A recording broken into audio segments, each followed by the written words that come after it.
And something I find really interesting is the Mark II is first actually ambi, but then they try to keep as many things as close to mil spec as possible to keep the reliability of the whole system. Whereas my night vision setup is an amalgamation of different products, inducing multiple unknown problems fairly frequently. The uniformity of the controls in a more mil-spec focus is just a huge bonus in terms of reliability. You don't have to hunt around for different parts that actually work correctly, like you've kind of seen me do in video after video.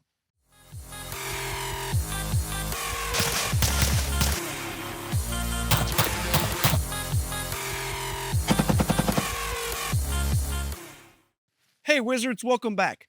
So lately I've been showing you a ton of different ambi controls and comparing the budget controls versus like the Gucci stuff of, forward controls design to see which one is worth your money. A few viewers have reached out to me and asked me what my thoughts were on like ambi lowers, like full lowers with all the controls already integrated and everything already done. But those are like $400. They start at like $400. So they're pretty hard to recommend to most people. There was one lower that folks kept recommending though, and that was the Griffin Ambi Lower. And the more I looked at it and looked at the price, I started to wonder if that's actually a cheaper and smarter option than upgrading a standard lower. So today we'll be diving into the Griffin Armament Mark II Ambi Lower to see how it compares in terms of price and function. From what I'm seeing initially now, I haven't dived all the way in, at this price could be a much cheaper and smarter option than what I'm doing. And I'm looking forward to putting it side by side with my night vision setups ambi controls that have given me fits to figure out. I think that's a huge piece of this too, because I've had to play so much mix and match of not this and not that, that an already configured ambi setup like on the Mark II lower is just a ton easier. Now, before we get into all this and compare everything, let's take a moment and thank today's sponsor. This video's sponsor is HRT Tactical Gear. The team at HRT provides high-end gear for your everyday civilian all the way to the military professional, including the load-bearing LBAC and the next-generation ARC Battle Belt. And as always, you can use discount code TLDco for anything over at HRTTacticalGear.com. So big thanks to HRT for supporting the channel and helping us get this content out to you. Now let's finally get started and first talk about my potential biases.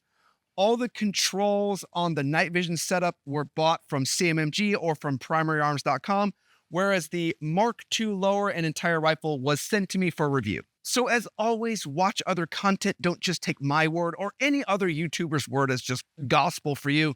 But we'll also review this entire Mark II rifle later. I just kind of have my heart set on looking over the whole ambi controls on the lower because I'm kind of on that whole ambi quest right now. You can also order just this strip lower, but the full Mark II rifle uses the Griffin pins and safety and all the other jazz that I'll show you when we review it. Now, in the budget first ambi control video, I did make a bit of a gaffe that you all pointed out when I said that the Griffin lower looked almost identical to the ADM, but just cheaper. You guys all chimed in the comments and let me know that this lower was actually a joint venture between Griffin and ADM that seemed to go sour somewhere along the way. And it's sour enough and sideways enough that even I don't want to talk about it for a bunch of legal reasons. But I will put a link down in the description to a podcast that Austin at Griffin Armament did, where he went into a lot more detail about what went down. You can go listen to that and then make your own decision on where you want to spend your money. After reviewing all the information on that podcast and from the viewers, I made my own stance, and it's why you see a Griffin lower on the channel today and not an ADM. Let's see for ourselves if Griffin can stand by the design, and let's start by going over all the features of this lower. Unlike the ADM design, the Mark II uses a forged lower, which gives you some softer lines, along with adding significant strength compared to billet designs. Plus, forged is like a billion times cheaper. You gotta be pretty pinky out to say things like, "It's nice, but I wish this lower was billet." I also don't have a Noveski embroidered turtleneck either, so take that for what it is. On the lower design, we see an integrated 60-degree mag weld to aid in mag reloads. I found it worked well, but I would like to add a design like the RCM from HRT Concepts into this lower later. The RCM, like on my night vision setup, just makes it really easy to do reloads in night vision situations or with gloves on.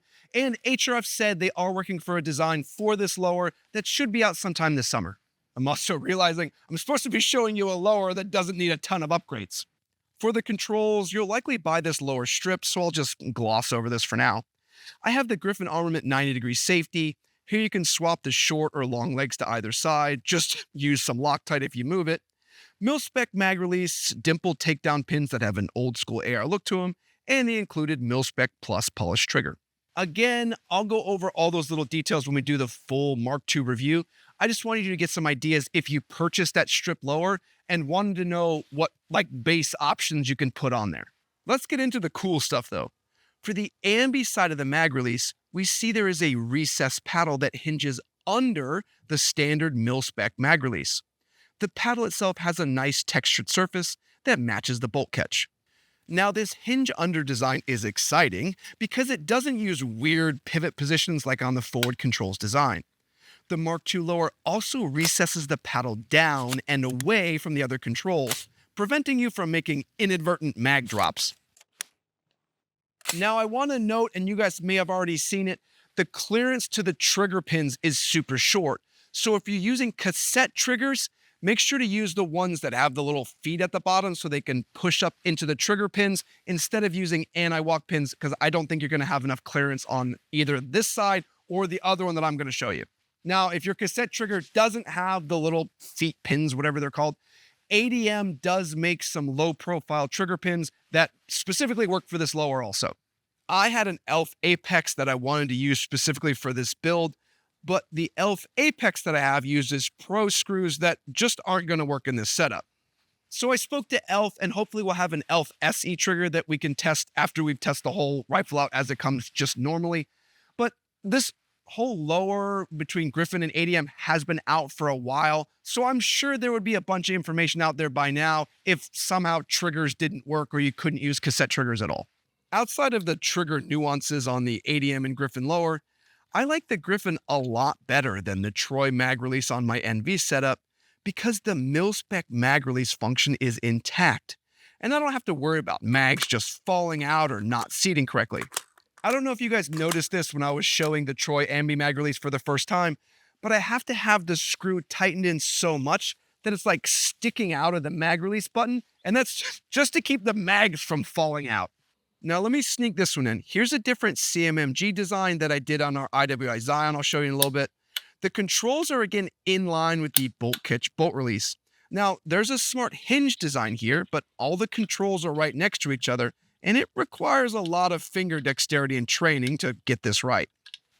The Griffin mag release position and function looks really smart, and it'll be interesting for sure when we start to compare prices to some of these other setups. The other unique bit on the Mark II lower is the bolt catch bolt release. Here we see an enlarged bolt release paddle with a more mil-spec bolt catch. With the mag release recessed and swept rearward, I found it really removed the need for a large bolt catch paddle and makes for far less of a snag hazard. The bolt release pad was easy to reach and made dropping the bolt easy without having to break my grip. I've been spoiled with having all my controls accessible from one hand for a while though, so on the Mark II lower, you righties got some love too. On the right side of the Mark II is also a hinged Ambi bolt catch bolt release. This is operated with an extended arm that connects from the included bolt catch. So what you're seeing here is a proprietary design of that bolt catch, and it makes sense then why the actual bolt catch is included with the lower. The right side bolt catch controls slides upward and downward in a natural arc. A righty is easily able to hold the paddle up and lock the bolt to the rear and then just drop the lever to send it forward. Now, some of you righties may get a little bit annoyed about having the dust cover in the way, but it was pretty easy to work around. And you could just remove the dust cover because nothing would really happen, but then every FUD on Facebook would scream at you. Gene and Roy here, just here to remind you that the number one thing that defeats a rifle is dust. The Ambi bolt catch arm is raised on the end to allow you to catch it easier with the finger, while also giving you, I guess, a little bit of clearance for some anti-walk pins. I don't know why I keep bringing it up, because most of you cry about cassette triggers anyway, So maybe I'm just reminding myself how to do it in the future. Now, though, we've kind of gone over the whole Mark II Lower, so let's compare it in terms of function to our Envy setup that I have put together, and then look at everything in terms of prices. The first obvious difference is that the Mark II right side bolt controls is that, unlike our upgraded M4E1 Lower, actually has full ambi operation instead of just kind of adding in a second mag release. And something I find really interesting is the Mark II is first actually ambi, but then they try to keep as many things as close to mil spec as possible to keep the reliability of the whole system. Whereas my night vision setup is an amalgamation of different products, inducing multiple unknown problems fairly frequently. The uniformity of the controls in a more mil-spec focus is just a huge bonus in terms of reliability. You don't have to hunt around for different parts that actually work correctly, like you've kind of seen me do in video after video. Functionally, the Mark II also allows me to drop the mag with my first finger knuckle, then actuate the bolt catch with the pad of my finger, giving me two different motions that are easily repeatable in the dark. For comparison, I need a product like the forward controls design on my Envy setup to give me a clear and obvious ridge so I don't just randomly drop a mag. I also found the recessed mag release was one of my favorite things too, because it's not like sticking out and being a huge snag hazard like you often see when you have other aftermarket ambi mag releases that you just kind of add into what's currently there. And overall, the entire Mark II Lower is just far sleeker while giving me more functionality. With all the headaches that I've been having with reliability and function of all my other setups and different controls we've been trying, I'm definitely won over by the Mark II, but let's talk price. The Mark II strip lower can be found for around $200, sometimes a bit less when on sale, but it also saves you a bit as the proprietary bolt catch bolt release is also included. Adding in the Griffin safety and mil-spec mag release will cost you another 50-ish for a total of, I don't know, let's say about 250-ish for a full ambi lower. Yeah, you gotta do pins and end plates and all that crap too. I'm just focusing on the ambi side. Whereas the Aero M4E1 is around $130, and yeah, it can be found a bit lower when on sale also. But the Troy Ambi Mag Release costs 60 bucks. The forward controls design bolt catch is another 60, and the forward controls design safety is even more at $80, bringing our upgraded lower to $330. That's a lot. Now, I'm sure you could save a bit here and there and buy some different pieces, but those bits on my Envy setup are the ones that I found I needed to have to even compare in terms of function to the Mark II Lower. At this point, I think I owe a big thanks to those viewers because at this point, we can get a better and more functional and more reliable lower for a significantly cheaper cost. You'll like this comparison though. The ADM is $420. So that setup would cost you around $470 to finish, which would be significantly more than our upgraded AR setup. And then when I'm looking at it for an extra $150, the ADM setup, to me, wouldn't perform that much better than our upgraded AR setup. Plus, $500 for a lower is kind of dumb. Like sweater vest dumb. Don't be sweater vest dumb. I did get to take the Mark II out to the range and test it. I had no issues with mags falling out or not seating correctly. I was also able to easily work the slide to make for a system that would work great in the dark, while still giving me the mil-spec reliability that you really need in those situations. Overall, the Mark II Lower just makes me smile ear to ear. It has actual real ambi controls. It all works really smart and actually functions correctly.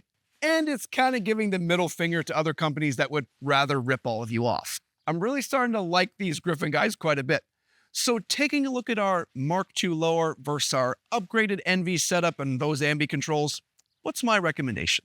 If you're looking to build a new setup, I strongly recommend the Mark II Ambi Lower. It offers a more streamlined design to reduce snag, mil-spec centric controls to guarantee everything works properly, while also giving you a price that makes sense for everyone. The whole lower has kind of wowed me, and I'm definitely excited to tear into the rest of this rifle. There's just so many super small things on here that keep impressing me. Like, I don't know, like the takedown pins. They're just fantastic. So stay tuned as we review this entire 13.9 pin and welded Griffin Mark II rifle setup next and see how it all stacks up. I'm thinking we're going to end up reviewing more rifles, aren't we? But I hope this video comparing the Mark II Ambi Lower versus an upgraded AR Ambi Lower was useful in your purchasing decisions. I want to say thanks to all of our YouTube members and Patreon supporters. You guys make it all possible that we can just have this great community, and I love hanging out with you. We had a great time on Discord when the live chat went sideways. And I want to say thanks to everyone that likes, comments, and subscribes. Comment down below what your thoughts are on this Ambi Lower or what your favorite Ambi Lower is. I want to hear about it. All right, everyone, Walsh out.